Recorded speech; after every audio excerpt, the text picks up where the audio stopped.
welcome to Brain Chat. I'm Dr. Mitzi Joy Williams, your board-certified neurologist and MS specialist, and my mission is to engage, educate, and empower those affected by MS to become an active part of their healthcare team. Here on Brain Chat, we'll be discussing all things MS, health and wellness, advocacy, and we'll even throw a little bit of music and music therapy in there as well. Thank you so much for joining us, and stay tuned for the next episode.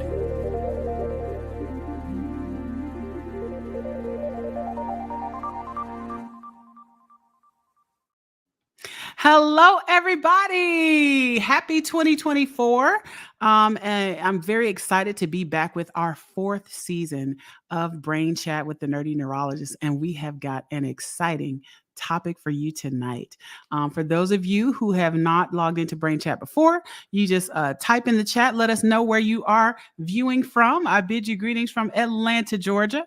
And very excited to be here to talk about a topic that I think does not get enough attention in the medical community, but also in the community, particularly when we talk about MS, and that is exercise. And some of you may be like, Dr. Mitzi, I'm already tired and you talking about exercise. But this is going to be a really cool topic because we're also going to talk about a very interesting study called the TEAM study that focuses on looking at exercise and outcomes in African-American people living with multiple sclerosis. So we're going to get right into it. We also want to take a moment to thank our sponsor, the National MS Society, and let's get our guests up to the stage. So first, I'm going to introduce Katina Sanders, who is a patient advocate living with multiple sclerosis. She was diagnosed in 2021, and she's going to talk a little bit about the benefits of exercise in her own personal journey with MS, as well as her participation in the TEAM study.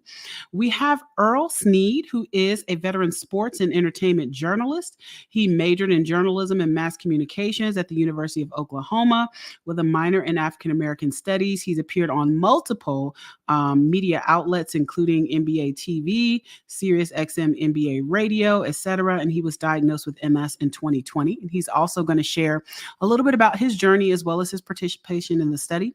And then last but certainly not least, we have Robert Model, who is a professor at the University of Illinois at Chicago in the Department of Kinesiology and Nutrition, and has over 20 years of experience doing research focused on exercise and multiple sclerosis. So I am so excited to have these esteemed panelists with me today, and we are going to have a great conversation. Welcome to Brain Chat, everyone. Hey, Mitzi. All right. Okay. So this is a topic that I think we don't spend enough time talking about. You know, I have a colleague in the UK who talks about exercise as the most underprescribed disease modifying therapy, right? Meaning there are ways that we can really help alter brain health, as well as many aspects of function and symptoms with MS with exercise. You know, I think one of the things that I try to, reframe to my patients when we talk about exercise is that it does not have to be you getting in your Ivy Pack outfit or your Adidas outfit, and going and pumping iron for 2 hours, and then you get on the treadmill for an hour. It could be walking a little bit further at the grocery store. It could be walking, for short periods of time. There are many different ways that we can exercise that does not necessarily involve, having muscles like Arnold Schwarzenegger or something like that. Mm-hmm. But before we get into that, I first would like each of you to introduce yourselves and tell us a little bit. So for our patient advocates, tell us a little bit about your journey with MS. And for Robert, Dr. Model, tell us a little bit about, how you got involved in exercise. So we'll start with Katina. Okay. Hello, my name is Katina. I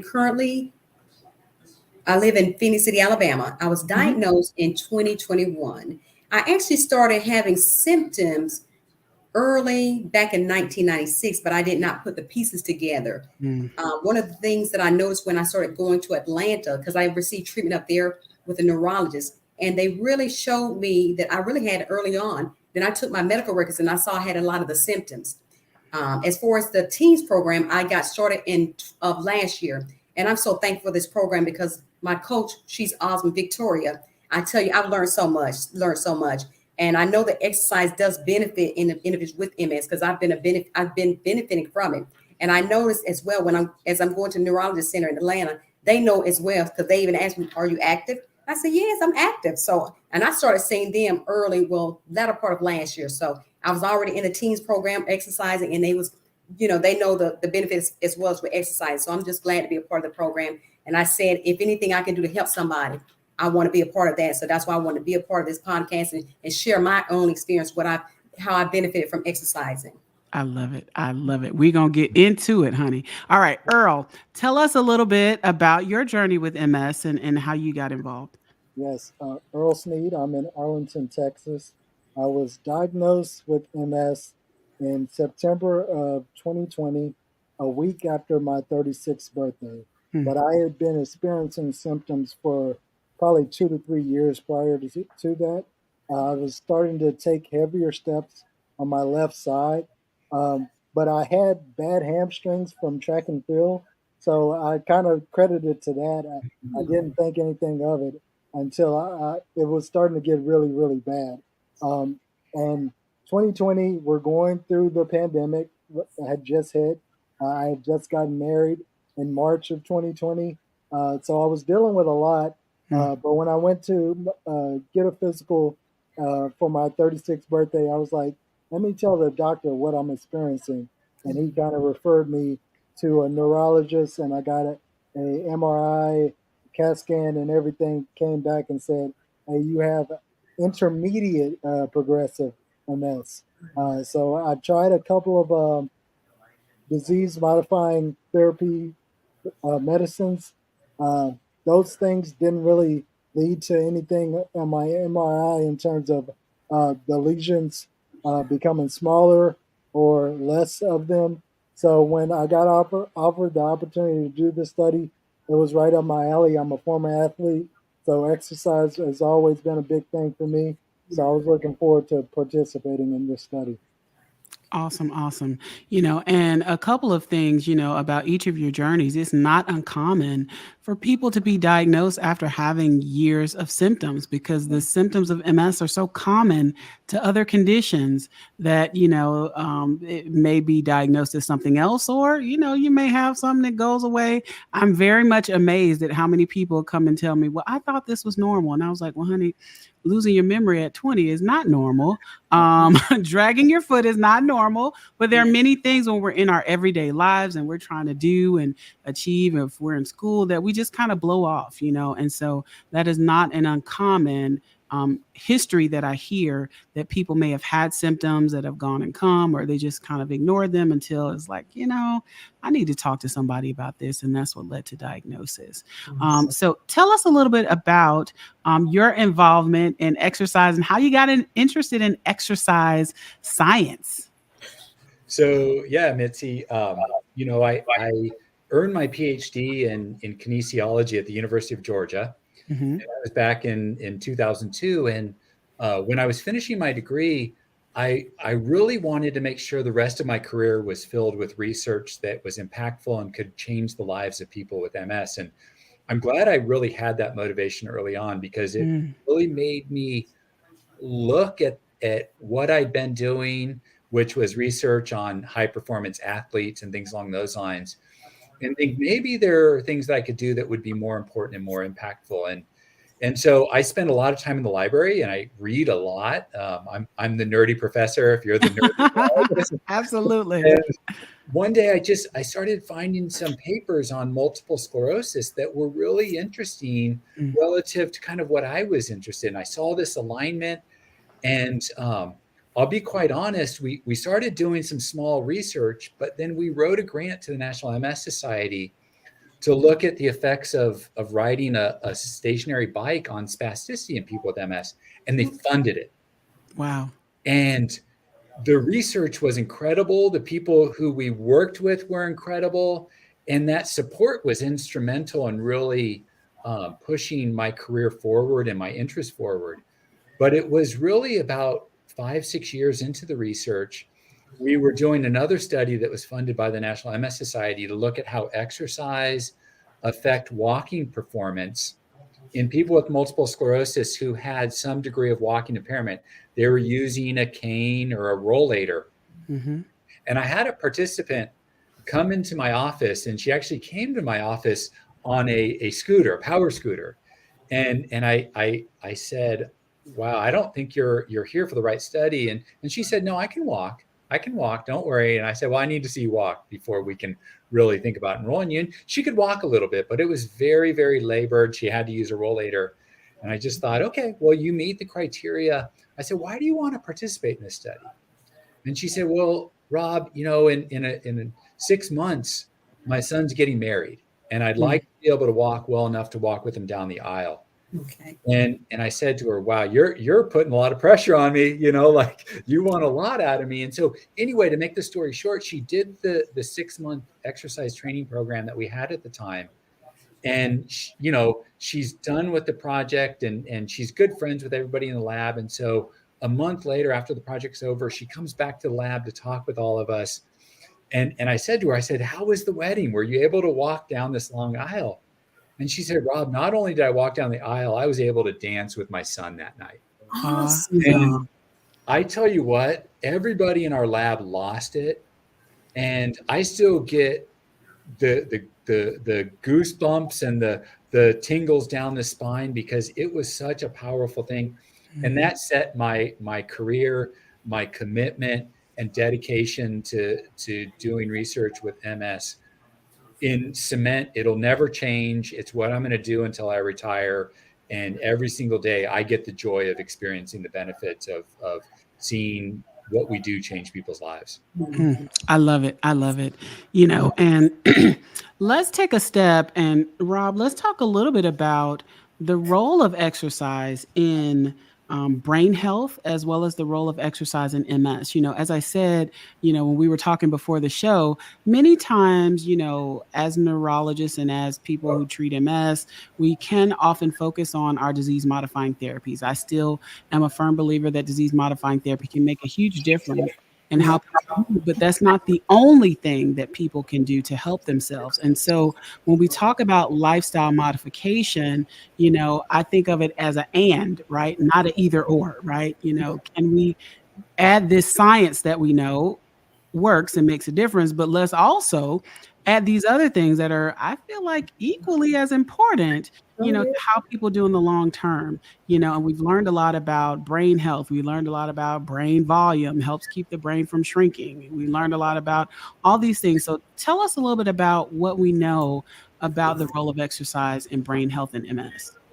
Yeah, so I think I'm the first to tell people we can't replace your disease modifying therapies with exercise, right? But we should include exercise with your disease modifying therapy, because I'm one of the first people to advocate for the idea of exercise as a disease modifying behavior, right? I love it. As a behavior, it should be right along with disease modifying therapies.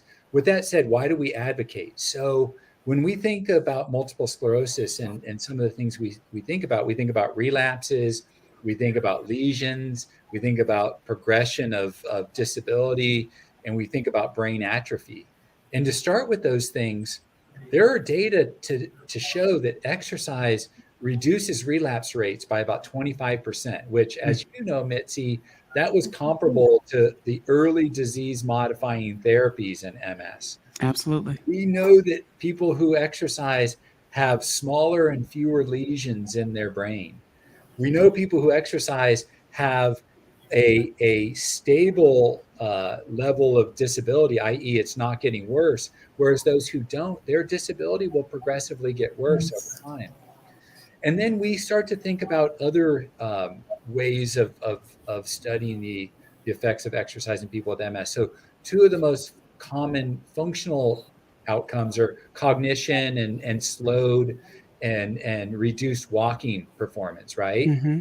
And so we have data to show that we can actually restore cognition, improve cognition in people with MS, restore walking, improve walking speed and walking endurance in people with MS. And then when we move to the symptoms like fatigue, depression, anxiety, pain, or sleep, there are data to suggest that exercise affects all those. It reduces fatigue by a large margin. It reduces depression, anxiety. It improves sleep. And then, kind of those other things that at the end of the day are the real players. the quality of life, like how good, how fulfilling, how enjoyable is my life, and independence, being able to maintain a job or going out and socializing with friends. We have data to suggest that exercise can improve those things. So when I think about it, I think like, what other medication is there that has so many robust effects? And you alluded to that. Mhm. Like, there's no pill that does that. That's true. It's exercise.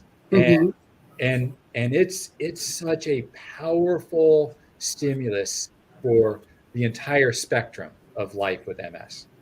Absolutely. Absolutely. And we're going to talk a little bit more in detail about that later, but I do want to get into the team study. So tell us a little bit about the team study and the kind of rationale or thinking behind the team study. And then I'm going to have Earl and Katina weigh in on their experience participating in the study. Okay. Great. So teams, just so we're all on the same page, is targeted exercise for African Americans with multiple sclerosis. You have to have a good acronym if you're going to have. You have to have a good acronym. Half the time, I don't know where they get them from. They get little O's and little, but that one actually makes sense. So thank you for that. And we look at it as a partnership, a team with the African American community, a partnership. And so teams really evolved out of a couple of different things. So first of all, when we looked at the literature on exercise and people with MS, we found that fewer than 1% of individuals who were enrolled in exercise training studies were African American. 99% of participants were Caucasian, were white. And so like, and we know that MS is a disease that looks very different in the African American community. And we also know that MS is more prevalent in the African American community than what we once thought. Mhm. So we're starting to see like, okay, we have a community of individuals who aren't being included in this, but could really benefit from exercise programs. So what we did is we developed this home-based program. We have a prescription that is an evidence-based prescription for the two different exercise interventions that we're giving. And it's based on work that I did with the National MS Society to establish these prescriptions. We have operationalized it so we can put it in someone's home. You don't have to go to a gym. We give you all the equipment you need Yes. to be able to exercise in your own environment so it's convenient. Then we give you some coaching and we give you support materials. So they both mentioned Victoria, who's just an Yes. amazingly experienced person who helps to walk through the exercise program, helps individuals walk through how to be successful with the program, to put behavioral processes and strategies in place, such as monitoring what you're doing, recording what you're doing, setting goals, all of these things. And then we review some theoretical principles of behavior change. And we manualize the whole program. I mean, we give this kind of exercise program in a box, is what I like to call it, like exercise program in a box. Give it to people, send it to them, and then Victoria does all the coaching through Zoom. And it's all designed to improve exercise, to improve walking as our main outcome in this study. We want to help to restore walking as probably the biggest barrier to all the other things that happen in life. And so, Katina and Earl can tell you about all the benefits because they're the ones who've done it. I just get to be the scientist behind it. Yeah. So tell us a little bit. We'll start with you, Katina, and then we'll go to you, Earl, about what prompted or motivated you to get involved in this research study. Well, I'll say this because my health started going down so fast, and I was really trying to find everything I could find to help me in my situation. And most of the time, I would go to the military doctors to get care. And one thing about them, they treat the symptoms, but they don't treat the MS. They didn't really know I had it. I got diagnosed from an outside doctor. So I said, I got to make sure that I'm doing all that I can do. I started researching online, trying to find different foods. I was trying to just find anything I could do to help myself. Is it foods I need to eat?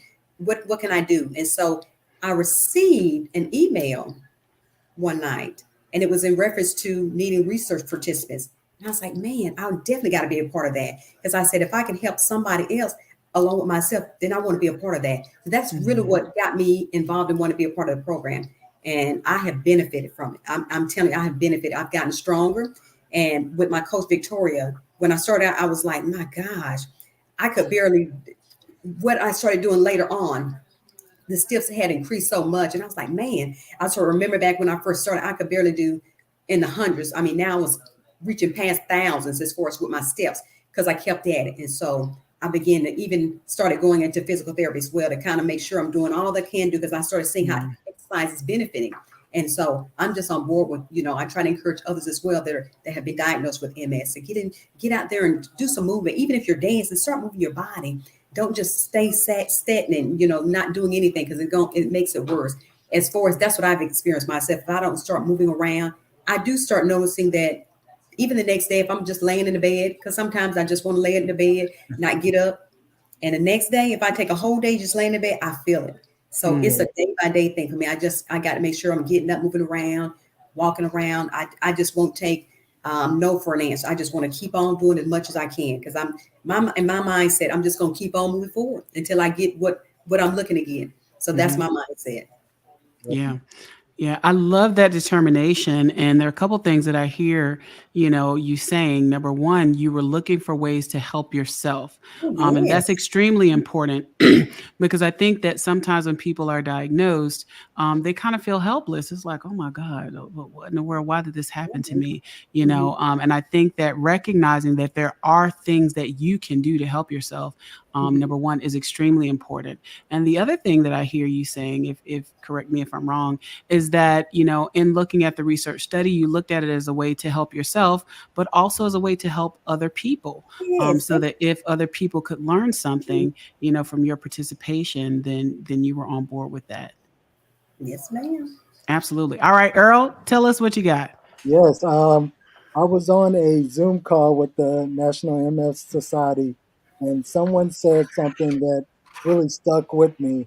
Um, she said, "I have MS, but MS doesn't have me." Mm, And when she Yes. said that, that kind of motivated something inside of me. Um, Former athlete, like I said, when I got the email about doing the study, I was definitely up for that because I'm a big exercise guy.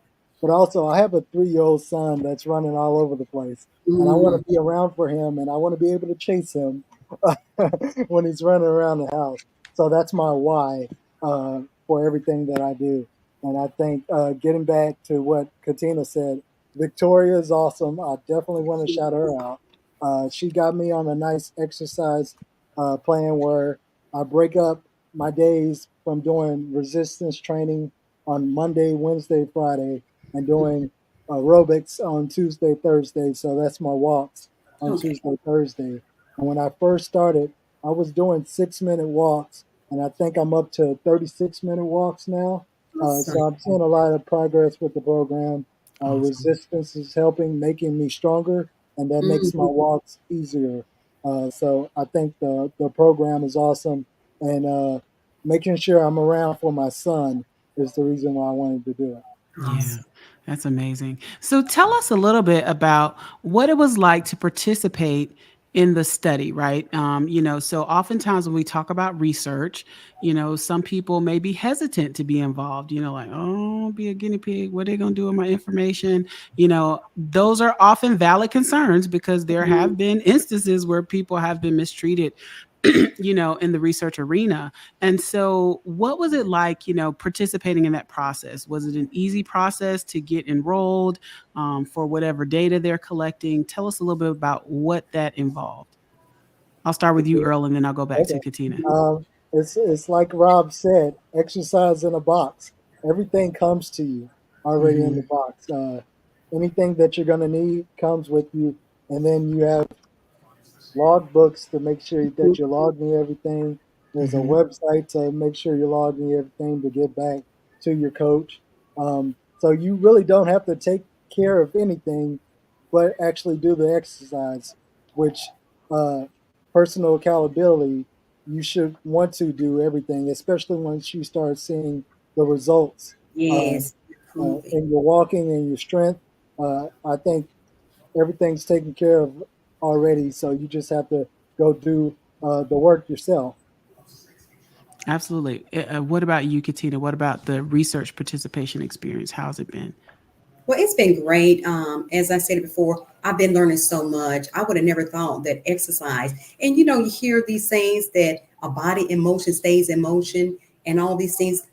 That alone started triggering in my mind when I started getting into the program, and I just wanted to learn as much as I could learn about it. Then I even started contacting with other individuals that have MS as well. When I got diagnosed with MS, I actually started going and get my infusions at one of the offices, doctor offices. So I was able to connect with others there as well.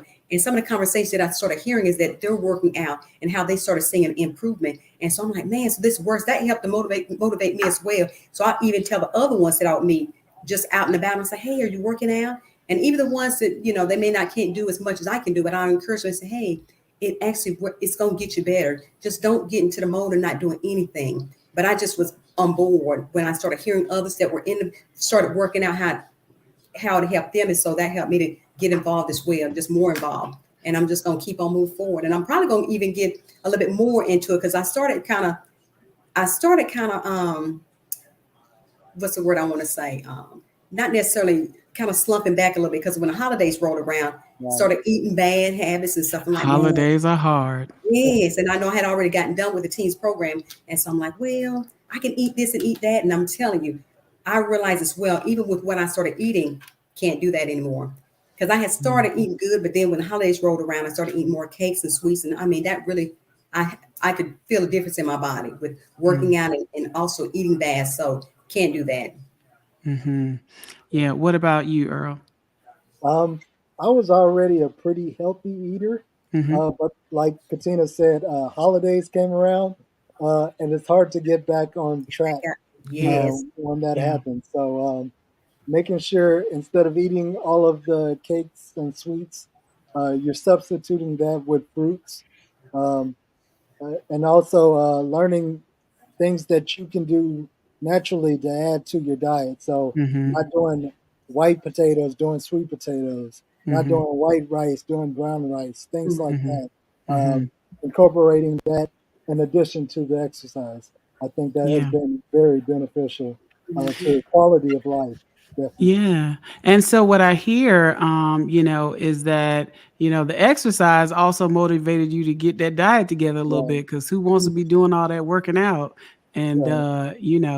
not seeing any, real change. And then when you try to stop doing it and you try to cheat a little bit, then you notice a difference. And I so know. there are a lot of benefits to exercise. Exercise and diet often go together, but often if you're exercising, it's a motivator to say, well, gosh, I'm doing all this work. I don't want to be doing all this work and then eating horribly and not feeling good the rest of the, however many hours of the day that I'm not working out.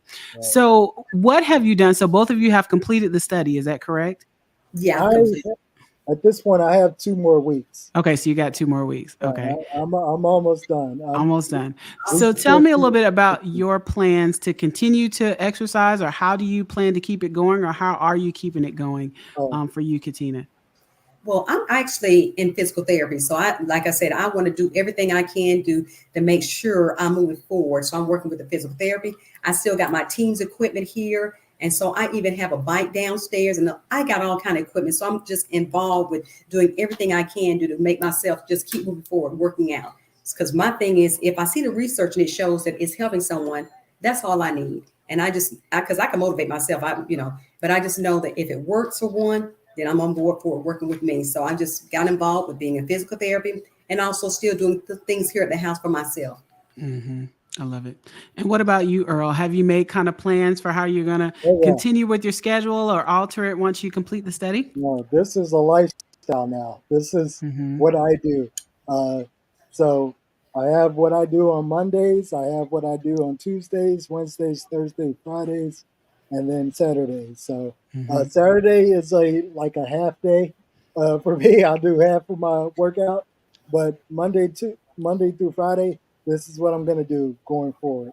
I think once you make that uh, lifestyle change, if you stick with that and you see the results, that's what you Mhm. need to stick with. Yeah. And that's what I plan on doing. I love it. I love it. Listen, you need to send me some exercise in a box, Rob. I need some workout in a box. Shoot. I'm motivated. So let's kind of dial this back. And so Rob, I'm going to ask you this question, right? So it sounds like you guys are doing different exercises on different days. You kind of have that prescription, right? So one of the questions that I often get from people that come in with MS are, Dr. Mitzi, what type of exercises should I be doing or where do I start? Now, often I do refer people to physical therapy because that's a great way to kind of assess your issues or what have you, and also get kind of a prescription. But for those who maybe aren't having, let's say, as much walking difficulty or balance difficulty, and they just want to help themselves, where do people start? Yeah, that's a great question. So we have put out exercise guidelines for Mm-hmm. people with MS through the National MS Society that basically are accessible through their website on exactly what they should try to do as a target. The Mm-hmm. thing I say to people is you don't necessarily need to join a gym. You don't necessarily need to join a fitness facility because you can walk out your front door and you can go for a walk around your block and do that for a couple of weeks. And then you can go do laps around the block. And, Mhm. and walking is easy to monitor because everybody nowadays has a phone, right? And Mm-hmm. every phone has a step counter on it. And you can really easily, just put your phone on and count how many steps you do and just kind of work up to doing, 30 minutes of walking 3 days per week. That's meeting the goals of the exercise programs for people with MS. Now, the strength training is also something that we can't forget. So a lot of times people just focus on the aerobic exercise, the walking, but the strength training is so important because you need to build that muscle Mm-hmm. strength and that muscle mass. You got to build your muscles. And we oftentimes kind of just focus on walking and we forget about the resistance training. And you can do some things to strengthen, particularly your leg muscles that don't require any equipment. Just a chair. For example, you can do sit to stands from a chair. You do 30 sit to stands. Your quadricep, those muscles in the front of your legs, Gonna be burning. they're going to be Sure. burning. Yeah. And then as you get stronger, adding some other things like holding a couple of cans of vegetables or things, you can add some resistance to it. In the teams program, we give resistance bands. Mm-hmm. So we give these elastic resistance bands, They're uh, good. and they're great. Mhm. They don't cost but $15. You can find these elastic bands online that are $15 and you can do, and a lot of them come with like a little brochure on exercises to do, and you can do Mm-hmm. exercises with them. So a small investment in yourself, i.e., a willingness to go outside and walk, and a little bit of investment in creativity and looking around your house, like for a chair, uh, Mhm. to do sit to stands because we really want to strengthen those leg muscles in particular. Mm-hmm. Doing some uh, toe raises where you go from your heel to on your toes to strengthen those calf muscles, Mhm. and doing a couple of other small things, and even investing in some bands. That's all you need. Yeah. And and Yeah. as Earl and Katina both mentioned, like once you get going, it takes a little bit to get going, but once you get going and you start feeling these benefits and you start feeling better and better and better and getting over the fatigue that does come with starting an exercise program, you don't want to stop. Right. I love it, and I love the fact that you emphasize it. You don't have to have a lot of equipment. You Mhm. really don't. You can walk. I remember, during the height of the pandemic, my husband and I got a particular bike app on our phone, and they had all kind of workouts that you could just do, like just sitting there with no equipment. Yep. So I would go travel somewhere. I'd go to a hotel and I'd do my 20 minutes, like just sitting in my room with no equipment, and I would be sweating. So again, really, I think it's important for us to adjust our perception of what exercise looks like, because again, oftentimes I think about a gym, I think about all the people at first of the year, but there are a lot of things that you can do, a lot of things you can use at home. And as you said, with a little bit of investment, you can get a lot out of it. So let's go back and let's talk a little bit more about the benefits of exercise. So you touched on these, Rob, a little bit earlier, but I like to talk to people about the benefits of exercise because, as you said, it touches not just the disease itself, but also many of the symptoms, because we know that oftentimes our traditional therapies don't affect the symptoms that are there. So I tell people about balance, right? You can see improvement in your balance depending on what type of exercise you do. You talked about fatigue. How about mood, right? We can have improvement in mood if people are dealing with a little bit of depression, anxiety, constipation. You can get stuff moving if you get moving. So there are all kinds of benefits: sleep, spasticity, walking, bowel function. All of these things can be improved by exercise. And I think that it's important for us to think about this holistically because there's so many things that can be affected. Anything you want to add to that? Or anything for Earl and Katina that you'd like to say you noticed a difference in? So I heard you both say you noticed differences in your strength, differences in your endurance. Are there any other symptoms that you noticed an improvement in once you started exercising? Balance. Balance. Definitely balance. And like Mhm. Rob said, the resistance is a big thing. I think that strengthens your walks. Uh, a lot of people focus on the walks, but the resistance, I do Yeah, it's those stronger. 3 days a week to strengthen me to do my walks 2 days a week. So I would say resistance is really a big thing. Absolutely. And what about you, Katina? And I'm just saying this because at one point, I was doing the infusions, but I started noticing that I was doing so much better with just the exercises alone. So I had opted. I said, I'm not going to do any more infusions because I started seeing how it affected my body. I actually got a little worse with the infusions for me. And so right now, I take just one pill, but I'm more so involved with doing exercise to help me in my walk with MS. So, like I said, I see the difference that it makes for me, the exercise. Mhm.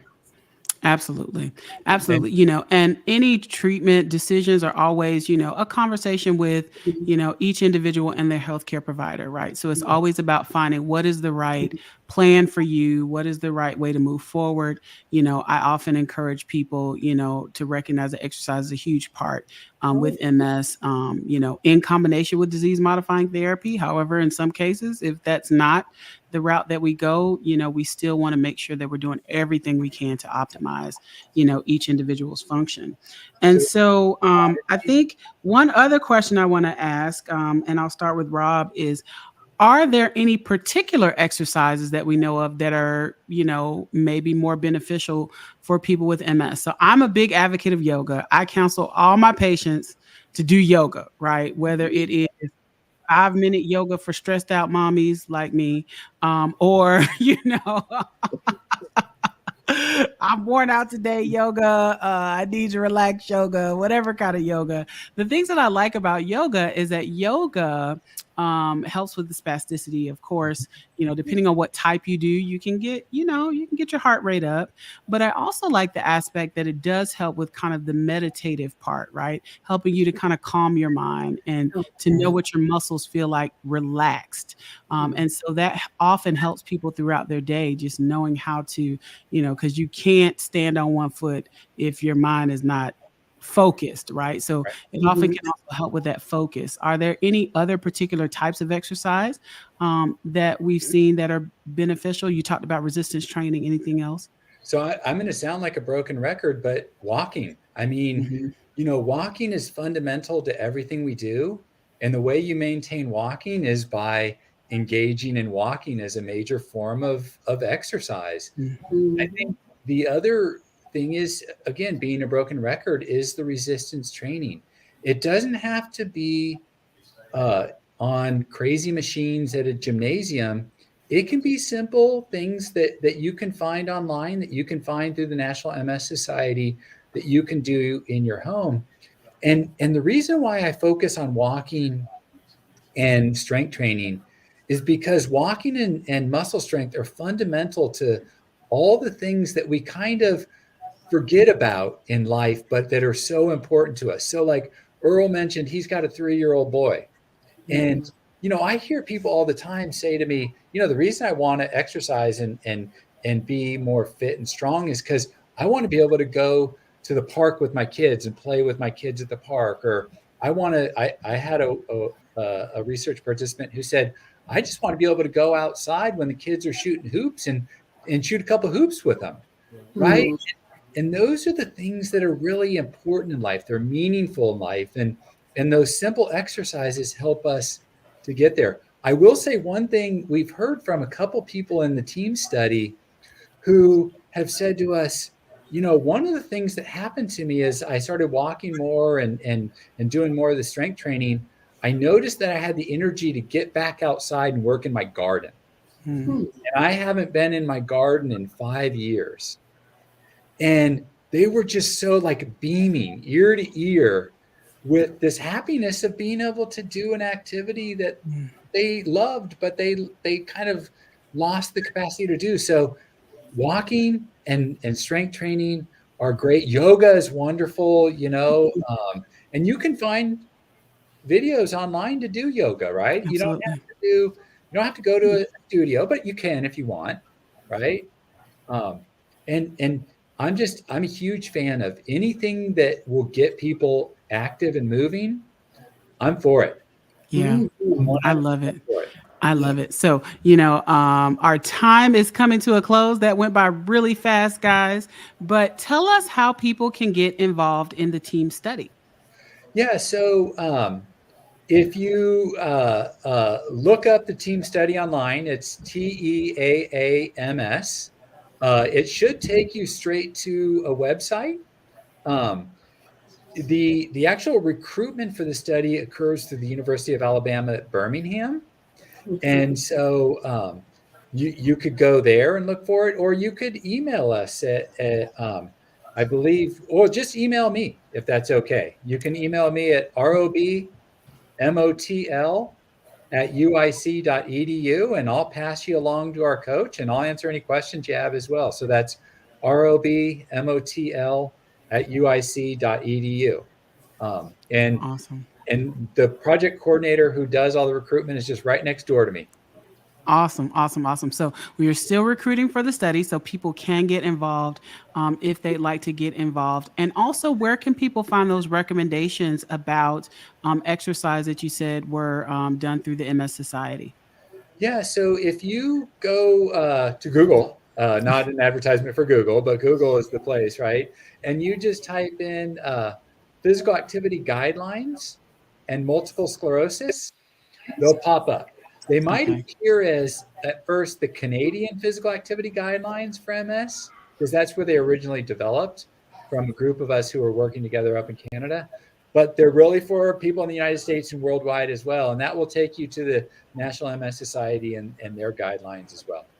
Awesome. Awesome. Awesome. Awesome. Well, this has been an amazing, amazing episode. As I said, at the top, I think that exercise is definitely not talked about enough in the process of disease modification, but also the importance. And I think when we talk about it, often it's like, okay, go exercise, but, studies like this can give people real guidelines that sounds like are life changing, that get you in a routine and you really see that difference in function and you want to keep doing it. So thank you so much to you, Katina. Thank you, Earl. And thank Thank you, Rob, for coming on the show. I really appreciate it.